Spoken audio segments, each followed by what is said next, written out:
Hello and welcome back to this new edition of News Today. Without delay, let's explore the headlines first. Ministry of Health and Family Welfare issues FIR within 6 hours order over violence against health workers. Foreign exchange management, non-debt instruments, 4th Amendment Rules 2024 notified. Satellite-based agriculture decision support system launched. SOP for Green Tug Transition Program launched. India's fuel exports to Europe shifted from Suez Canal to Cape of Good Hope. New study of Indian Institute of Astrophysics can facilitate space weather forecasting. In our first news, we are diving into an important and timely issue affecting our healthcare system. The Ministry of Health and Family Welfare has recently issued a crucial order titled FIR within 6 hours to address the rising incidence of violence against healthcare workers. This mandate requires the head of any healthcare institution to file an institutional FIR within 6 hours of any such incident. Why is this order so significant? Well, it addresses the growing concern over the safety of doctors, nurses, and other healthcare staff who face violence, often at the hands of patients or their relatives.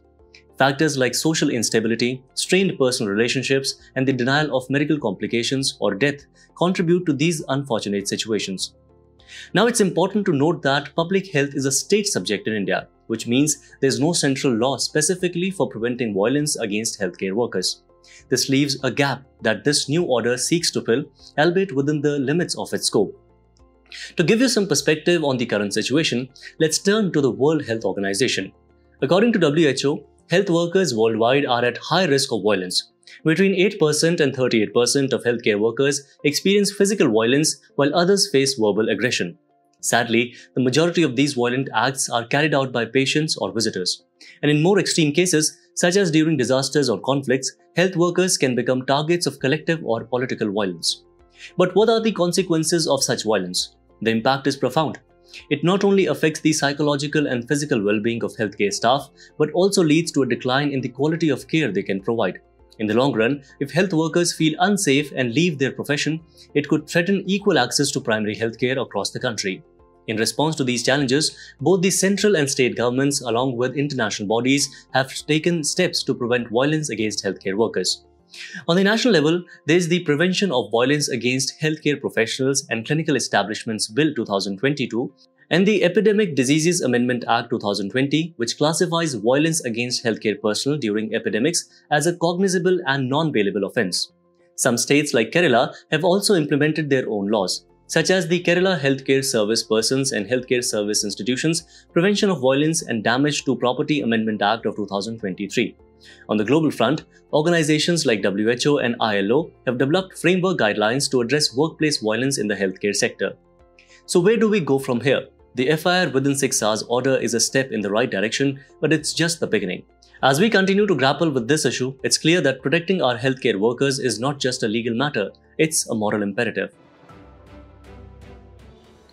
Next, we are going to talk about an important update in the realm of finance and investment that could have far-reaching impacts on the Indian economy.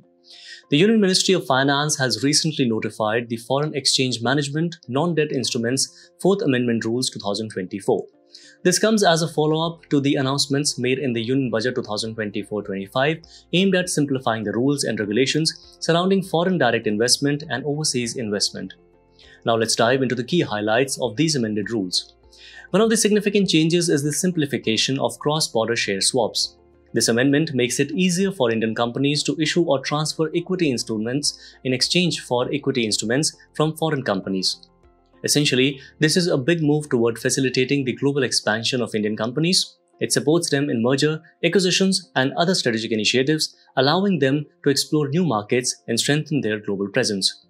Another notable amendment is related to FDI in white label ATMs. The new rules allow 100% FDI under the automatic route for white label ATMs. For those unfamiliar, white label ATMs are ATMs that are set up, owned, and operated by non-bank entities. This change is expected to significantly boost financial inclusion across the nation, making banking services more accessible to people in remote and underserved areas. Moving on, the definition of startup company has also been harmonized with the 2019 notification issued by the Department of Industry and Internal Trade. According to this notification, an entity will be considered a startup for up to 10 years from the date of its incorporation or registration. This applies if the entity is incorporated as a private limited company under the Companies Act 2013 or registered as partnership firm or a limited liability partnership. Additionally, the turnover of the entity should not have exceeded Rs 100 crore for any financial year since its incorporation or registration. These amendments are a significant step forward in making the Indian business environment more conducive to growth, innovation, and global integration.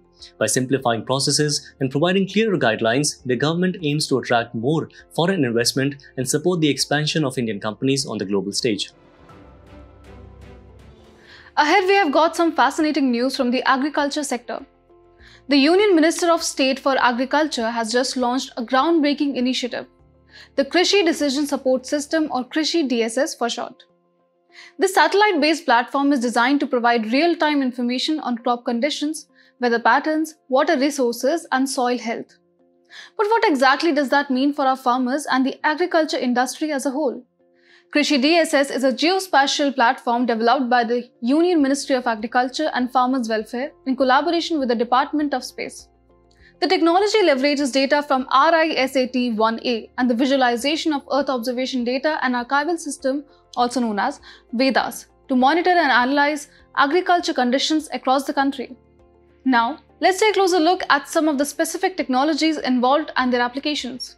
For example, remote sensing and imagery play a crucial role in the early detection of pests and diseases, as well as inland use mapping.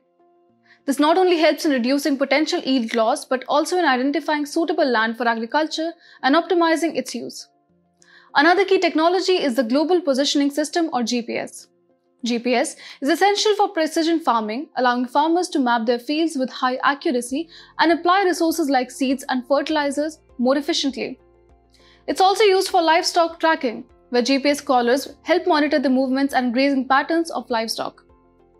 This reduces input cost and helps farmers create detailed digital maps of their fields for better planning. Communication technologies also play a vital role in this ecosystem. They enable real-time data dissemination, allowing farmers to access up-to-the-minute information on market prices, weather updates, and agricultural advisories. Additionally, weather forecasting and climate modeling provide early warning systems and monitor the impact of climate change, helping to mitigate the effects of extreme weather events and disasters. India has already undertaken several initiatives to incorporate space technology into agriculture. For instance, the Forecasting Agricultural Output Using Space, Agrometeorology, and Land-Based Observations project focuses on improving yield estimation and monitoring crop conditions. The Coordinated Program on Horticulture Assessment and Management using Geoinformatics project is another example alongside Kisan, which uses space technology to enhance crop insurance systems. As we can see, the Krishi Decision Support System is set to become an invaluable tool for India's farmers, providing them with the real-time information they need to make informed decisions and optimize their practices. Next, we are diving into an exciting new development in the shipping sector. The Union Minister of Port, Shipping and Waterways launched the SOP for GTTP to drive the transition from conventional fuel-based harbour tugs to greener, more sustainable alternatives towards green shipping. A tug is a particular class of boat which helps mega ships enter or leave a port. Now let's understand what GTTP is all about. Well, it was announced in 2023 as a critical initiative under the Panch Karma Sankalp. This program aims to phase out conventional fuel-based harbour tugs at Indian major ports and replace them with greener tugs. And this isn't just an isolated effort. Panch Karma Sankalp includes 5 major announcements, including 30% financial support for promoting green shipping and the development of a single window portal to facilitate and monitor river and sea cruises. Now, why do we need green shipping? The shipping sector accounts for nearly 3% of the world's CO2 emissions. Here in India, greenhouse gas emissions from the maritime sector, excluding military operations, contribute about 1% of the overall transport sector emissions.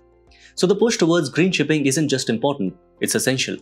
But let's be honest, transitioning to greener alternatives isn't without its challenges. For one, there's a high dependency on fossil fuels, with about 99% of energy demand in the international shipping sector currently met by these fuels. There's also the significant cost of transition. For example, using LNG fuel requires extensive retrofits to existing infrastructure, as the fuel must be stored at cryogenic temperatures. And then there are other hurdles like inadequate port facilities and the difficulty in enforcing regulations in international waters. Despite these challenges, there are key initiatives both globally and in India that are paving the way forward. Globally, we have the revised greenhouse gas strategy by the International Maritime Organization, which aims for net zero emissions by or around 2050, and the Green Voyage 2050, a global program supporting developing countries in reducing emissions from ships. Back home in India, initiatives like Sagarmala program focus on port-led development with an emphasis on green port initiatives and coastal community development. Additionally, the Maritime India Vision 2030 is also making strides in developing green ports and green shipping across the country.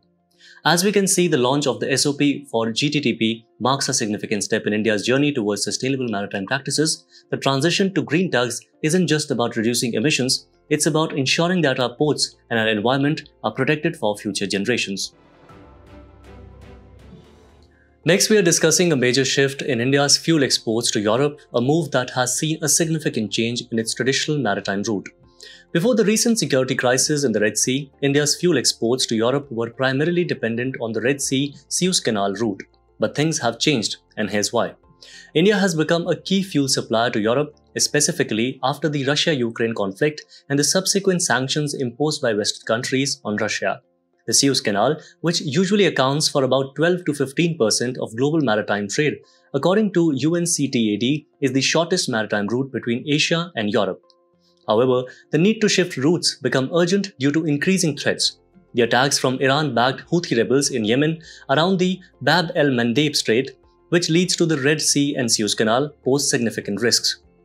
Adding to the concerns was the Israel-Hamas conflict, which has the potential to escalate into a broader Middle East crisis. Now, what does this shift mean? Well, India's petroleum fuel exports to Europe have seen a decline in recent months. This is because the new route via the Cape of Good Hope takes about 2 weeks longer and it raises container freight rates by over 30%. However, India's overall fuel exports have remained stable thanks to increased exports to Asian markets and Australia, which have balanced out the reduction in supplies to Europe. In conclusion, while the shift in route has posed challenges, India's adaptability in diversifying its export destinations highlights its resilience in the global market. A new study conducted by scientists from the Indian Institute of Astrophysics could greatly enhance space weather forecasting. Researchers at the IIA analyzed solar chromospheric images from the Kodaikanal Solar Observatory in Tamil Nadu and made a significant discovery. They found that the width of supergranule cells on the solar surface during the solar cycle's minimum air is strongly linked to the number of sunspots observed during the solar cycle's subsequent maximum. This breakthrough offers a method that could be employed in forecasting space weather, which is essential for various satellite operations and communication systems on Earth. Space weather describes the environmental variations between the Sun and Earth involving particles, electromagnetic energy, and magnetic fields. Key solar activities linked to space weather include coronal mass ejections, which are massive bursts of plasma and magnetic fields from the Sun's corona. Solar flares, another vital aspect, represent intense radiation bursts released from sunspots due to magnetic energy. Additionally, the solar wind, consisting of protons and electrons in plasma state, continuously flows from the Sun, and in some cases, high-speed solar wind emerges from regions called coronal holes, posing greater risks to Earth's space environment. The solar cycle itself plays a significant role in space weather. This cycle is a nearly periodic change in the Sun's activity, lasting around 11 years. The cycle begins with a solar minimum, where the Sun exhibits the least sunspot activity and reaches a solar maximum with the highest number of sunspots. At the peak of each solar cycle, the Sun's magnetic field undergoes a polarity shift, which can generate turbulent space weather around Earth. Such events highlight the importance of understanding and predicting solar activity to mitigate the effects of space weather on technological systems. Today's place in the news brings us to Vietnam with its capital, Hanoi. Recently, the 4th India-Vietnam Maritime Security Dialogue was held at Hanoi, Vietnam. Let's dive into its political features. It occupies the eastern portion of mainland Southeast Asia. It shares its land boundaries with China in the north, Cambodia and Laos in the west. It shares maritime boundaries with the South China Sea to the east and south, the Gulf of Thailand, also known as Gulf of Siam, to the southwest. Geographically, its major rivers are Mekong, Red and Ma. Many rare and unusual animals live in Vietnam, including giant catfish, Indo-Chinese tigers, Saola antelopes, and Sumatran rhinos. It has a tropical climate type characterized by high temperature and humidity all year round. Its highest peak is Fancy Pan. As we wrap up today's main news, let's take a moment for some quick updates. The Appointments Committee of the Cabinet approved the appointment of a new Cabinet Secretary with a 2-year tenure starting from August 30, 2024. Cabinet Secretary is appointed by the ACC on seniority cum merit basis. Cabinet Secretary is also the ex-officio chairman of Civil Services Board. RBI issued a master circular to tighten norms for non-banking financial companies' P2P lending platforms. P2P lending involves individual lending and borrowing money directly through digital platforms without the involvement of traditional financial institutions like banks. Shri R. N. Agarwal, the father of the Agni missile and a recipient of the Padma Bhushan, passed away recently. He served as the Agni Program Director and also the Director of the Advanced Systems Laboratory in Hyderabad. After participating in the world's largest multinational maritime exercise RIMPAC 2024, INS Shivalik reached Guam, an island territory of the United States. Guam is the largest and southernmost island in the Mariana Islands chain, situated in the North Pacific Ocean. Northeastern Handicrafts and Handlooms Development Corporation successfully obtained Okotex certification for its Eri silk. Okotex certification is standard that ensures textiles are tested for harmful substances and produced in environment-friendly conditions. Indian Council of Medical Research has been conducting sero surveys since last year to determine exposure to Mpox among India's high-risk population. Sero survey is the collection and testing of blood from a specimen of a defined population over a specified period of time. World's oldest calendar dating back nearly 13,000 years was discovered at Göbekli Tepe, an ancient site in Turkey.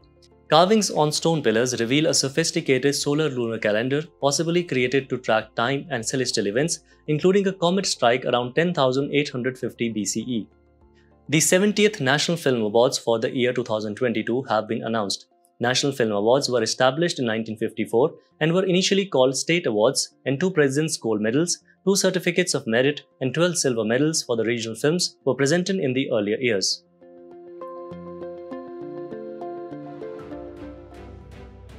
Before we conclude today's bulletin, let's test your knowledge in our segment Test Your Learning.